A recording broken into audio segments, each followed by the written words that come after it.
एका चौरसाचे क्षेत्रफळ 4.41 चौसेमी आहे, तर त्या चौरसाची परिमिती किती?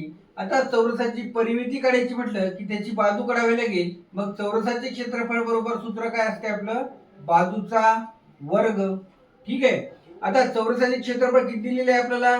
4.41, म्हणून इथे 4.41 ठेवले. त्यानंतर बाजूचा वर्ग जशाला तसं.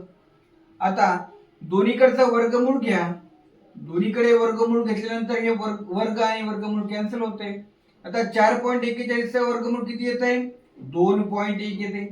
मग त्या चौरसाची बाजू किती होते? 2.1 सेमी होते. आता चौरसाची परिमिती आपल्याला काढायची.